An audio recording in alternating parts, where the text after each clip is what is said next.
TNPSC வெளியிட்டிருக்கிற ஒரு முக்கியமான அறிவிப்பை பத்தி தான் நம்ம இந்த வீடியோல பார்க்க போறோம். அந்த அறிவிப்புல என்னென்ன டீடைல்ஸ் எல்லாம் கொடுத்திருக்காங்கன்ற முழு விவரத்தையும் நம்ம பார்க்கலாம். நம்மளுடைய யூடியூப் சேனல்ல அரசு வேலை வாய்ப்பு மற்றும் அரசு திட்டங்களுக்கான தகவல்களை ரெகுலரா அப்டேட் பண்ணிட்டு வரோம். மறக்காம நம்மளுடைய யூடியூப் சேனலை சப்ஸ்கிரைப் பண்ணுங்க. டிஸ்கிரிப்ஷன்ல கொடுத்திருக்க வாட்ஸ்அப் குரூப் லிங்க் மற்றும் டெலிகிராம் லிங்கை கிளிக் பண்ணி நமது அரசு வேலை வாய்ப்புக்குள்ள மறக்காம இணைங்க.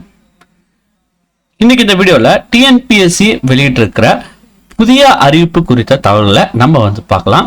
ஸோ நோட்டிபிகேஷன் நம்பர் பார்த்தீங்கன்னா 04/2026 என்னைக்கு வெளியிட்டிருக்காங்கன்னா 20/5/2026 அன்னைக்கு வெளியிட்டிருக்காங்க. ப்ரெஸ் ரிலீஸும் அன்னைக்கு தான் வெளியிட்டிருக்காங்க. அந்த ப்ரெஸ் ரிலீஸ்ல குறிப்பிட்டிருக்க தகவல்களை நம்ம பார்க்கலாம். டிஎன்பிசி வெளியிட்டிருக்கிற அந்த ப்ரெஸ் ரிலீஸ் நம்பர் பார்த்தீங்கன்னா 51/2026 நாள் பார்த்தீங்கன்னா 20/5/2026.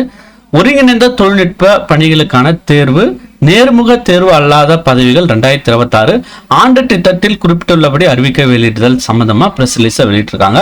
உதவி பொறியாளர், அமைப்பியல், மின்னியல், வேளாண் பொறியியல் உள்ளிட்ட 45 பதவிகளுக்கான 461 காலி பணியிடங்களை நிரப்ப ஒருங்கிணைந்த தொழில்நுட்ப பணிகள் தேர்வு நேர்முக தேர்வு அல்லாத பதவிகளுக்கான அறிவிக்கைய தேர்வு ஆணையத்தின் ஆண்டு திட்டப்படி பாத்தீங்கன்னா வெளியிட்டிருக்காங்க. அதுக்கான வெளியிட்டிருக்கிற நாள் பார்த்தீங்கன்னா 20/5/2026.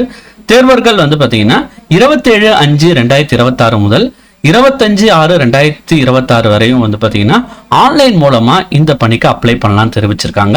மேலும் இந்த பணிக்கான தேர்வு கட்டணத்தை செலுத்துறதுக்கு நீங்க யூபிஐ மூலமா செலுத்தலாம் அப்படின்னு தெரிவிச்சிருக்காங்க. கணினி வழி தேர்வு நடைபெறும் தெரிவிச்சிருக்காங்க. தேர்வு நடைபெறும் நாள் மற்றும் நேரம் பின்னர் அறிவிக்கப்படும் தெரிவிச்சிருக்காங்க. மேலும் டிஎன்பிஎஸ்சி, டிஆர்பி, டெட் மற்றும் அரசு வேலை வாய்ப்பிற்கான தகவல்களுக்கு மறக்காம நம்மளுடைய யூடியூப் சேனலை சப்ஸ்கிரைப் பண்ணுங்க. தேங்க்ஸ் ஃபார் வாட்சிங் திஸ் வீடியோ.